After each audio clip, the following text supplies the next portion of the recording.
Hello, Taurus! Sun, Moon, Rising, Venus, Cross Watchers. Ito yung reading mo para sa month end, katapusan ng February. February 23 hanggang katapusan. Pero kahit kailan mo naman ito mapanood, Taurus, kasi ito ay timeless reading din naman. Yan, kung bago ka, don't forget to subscribe, like, follow. Maraming salamat sa mga laging sumusubaybay, yung mga matagal na rito, palaging nag-share.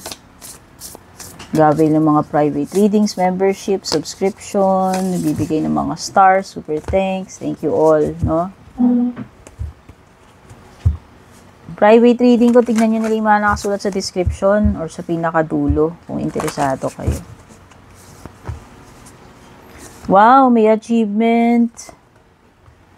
Past life guides. Wow, nakikita ko, oh. Meron kang makukumpleto, Taurus.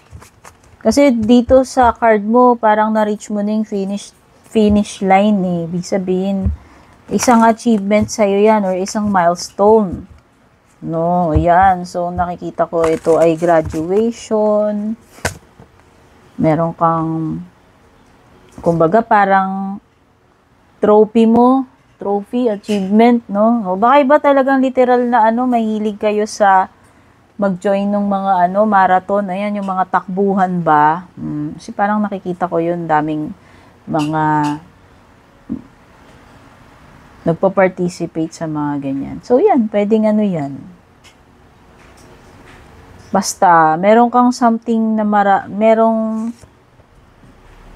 mararating mo na yung pinakadulo nung ginagawa mo. So, ibig sabihin lang nun na kumpleto mo na, graduate ka na dun. Congratulations, no? So, ibig sabihin, panibagong, di ba? Panibagong chapter na uli. So, may mga nagbubulong-bulungan dito, no? Hindi ko alam kung ito ba ay mga maritesan lang o meron bang mga naninira sa'yo, meron bang mga naiinggit sa'yo or ginagawan ka ba nila ng chika-chika or meron ba ditong parang binubuli ka? Meron or pwedeng meron bang mga impluwensya rito? Ayan, or mga nagpaparating ng mga kwento-kwento. Basta, pwedeng ayan. Pwede kang maka-experience ng ganyan na O pwedeng ikaw yung talk of the town dito. Hindi ko alam. Basta merong mga gumagawa ng mga salita, bulong-bulungan or mga impluwensya nga. Sabi ko nga, pwede ngang sinisiraan ka or ini-impluwensyahan ka.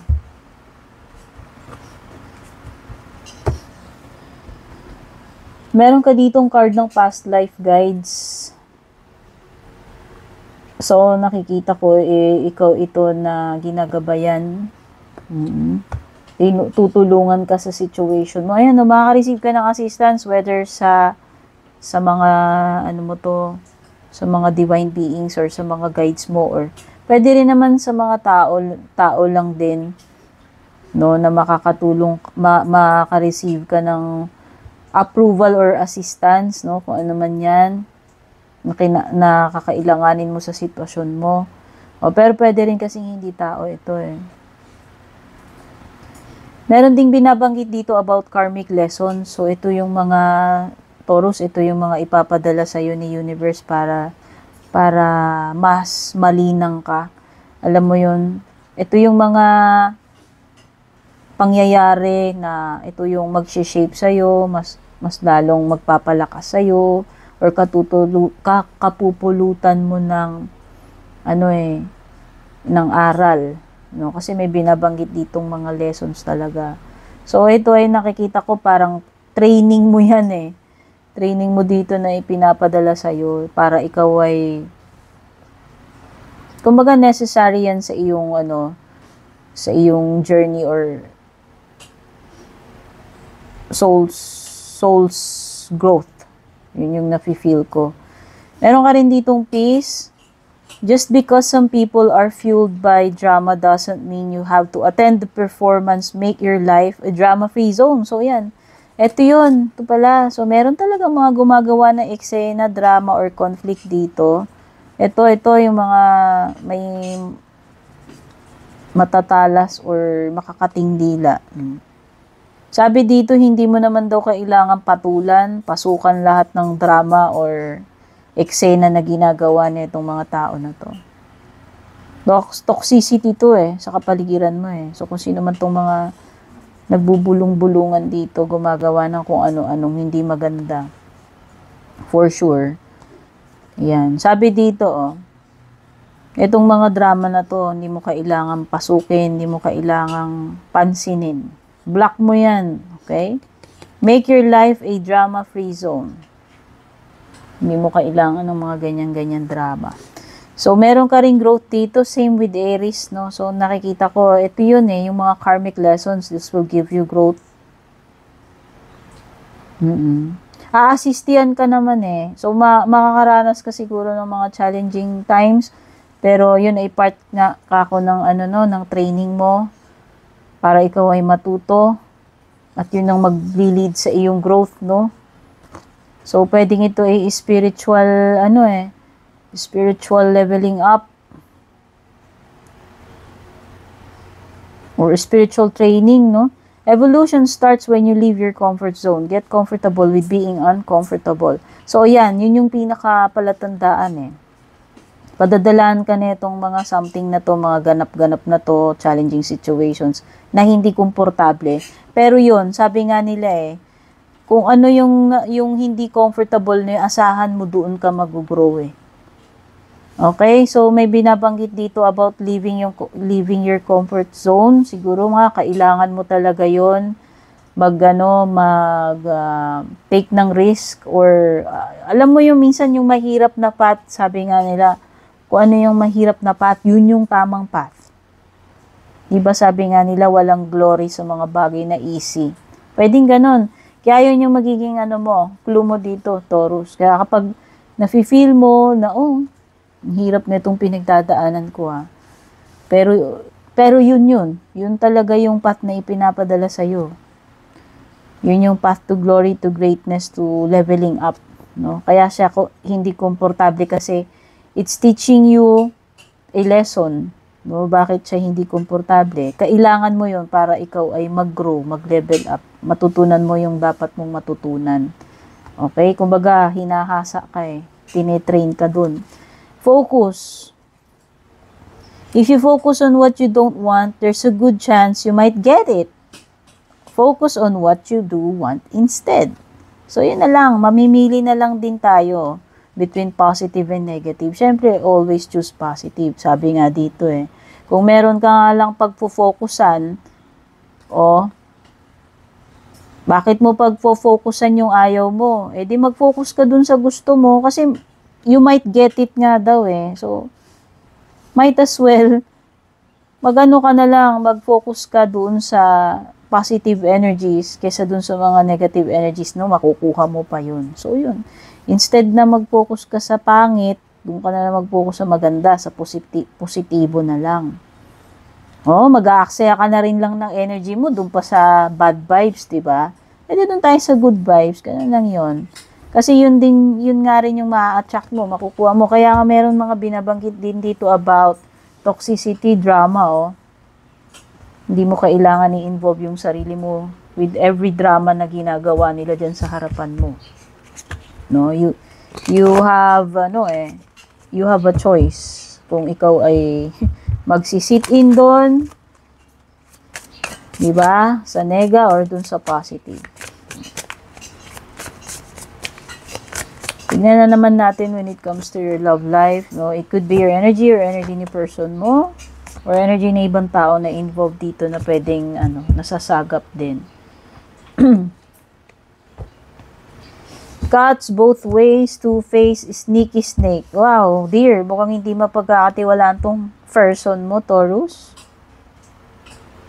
Parang nakikita ko dito, boxing kayo ng boxing nitong person. Oo, alam mo, parang Siguro aso't pusa kayo or lagi kayong nagka-clash. Oh, hindi ko alam kung bakit eh. Oo. May mga bagay kayong ginagawa nitong person na to na pareho din naman kayong nasasaktan. Ewan ko. Oo, ganun yung nakikita ko. Boksingan kayo ng boksingan. Away, bate, away, bate. Sakitan ng sakitan, asaran ng asaran. Para kayong mga ewan, o di ba? Oh, may binabanggit dito, basta cuts both ways. Hindi lang ikaw, basta siya rin, nararamdaman din niya yan. Or siya rin, ginagawa niya yan. Kung ano man yung tinutukoy na cuts both ways. So, pareho kayong kumbaga, pareho kayong natatalo, pareho kayong nagsasakitan, nagkakainisan, no? Basta, pareho kayo. Yun yung sinasabi nitong card na to. So, good and bad aspects, mixed blessing, division. Okay? Oo, yan yung mga good and bad side ninyong dalawa or dito sa relationship ninyo eh. Hindi lang naman, kumbaga hindi lang puro bad, hindi lang puro good. At saka pwedeng meron kayong pinagtatalunan kasi may division dito, meron kayong something na hindi kayo on the same page or yun na nga, yung sabi ko nga parang nagka-clash talaga kayo pagdating dun sa bagay na yun. Maybe you're dealing with the person daw with player, ayan no. Pwedeng pinaglalaruan ka lang nito, hindi siya talaga seryoso, hindi talaga siya sincere doon sa sinasabi niya. Meron ditong parang binoboladas ka lang or nagpapanggap. This person is not who you think daw. Hindi mo alam yung totoong pagkatao or intention nitong person na to kasi tinatago niya. Yun lang yun. Or nagsisinungaling siya sa'yo. Mag-ingat ka nga kasi ahas, oh.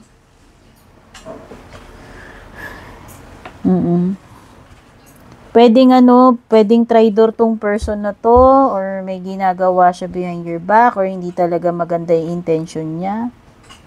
Swindler eh. Niloloko ka nga. May deceit at saka swindling na nagaganap or magaganap. Sorry naman. Taurus, pero yan yung energies.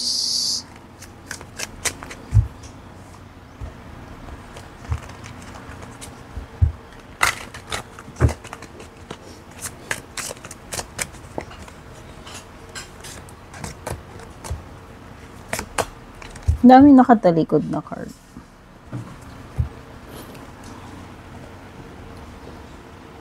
Okay.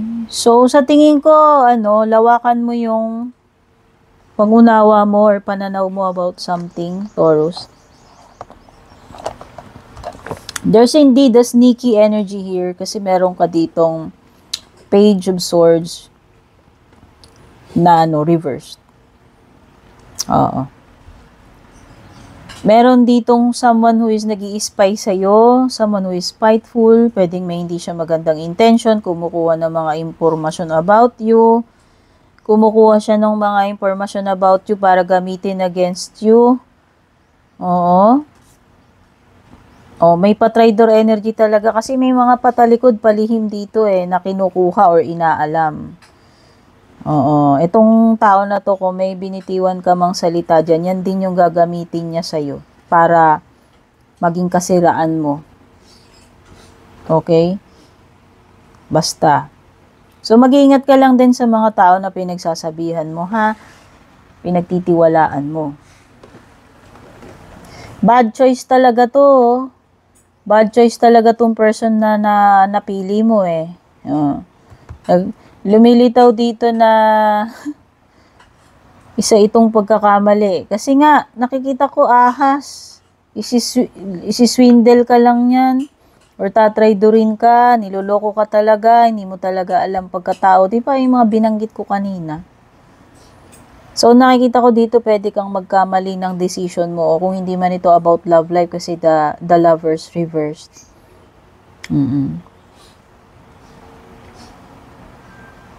magkakamali ka sa decision or action na gagawin mo. Major pa naman yan, nakikita ko. So, napaka-importante pa naman yung decision na yan, tapos magkakamali ka. Yun talaga, walang perfect eh.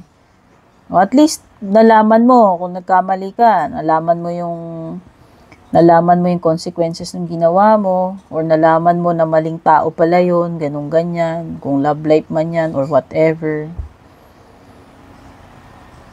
No, nakikita ko rin na magiging very busy ka, may juggling act ka dito. So, nakikita ko pwedeng sabay-sabay yung mga kailangan mong gawin, yung mga commitments dito, trabaho man yan, or kung saan. Meron talagang energy dito nang mamimili ka lang.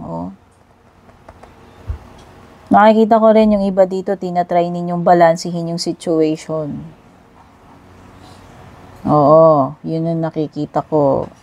Alin ang i-maintain mo dito, alin ang hindi. Kasi hindi mo, unless kaya mo i-keep pareho or kaya mong gawin pareho niyan. But the tendency here is kung hindi yan mabalanse or ma-overcommit mo yung sarili mo dito, meron at meron kang dito mapapabayaan or sasablay matadrop mo So eventually mamimili ka lang din. No, kumbaga hindi mo 'yun, pwedeng hindi mo ma-keep pareho Okay? So when it comes to zodiac signs, you have air signs, you have earth or a Gemini. Okay? So yun lang, Taurus, take care. God bless, babush.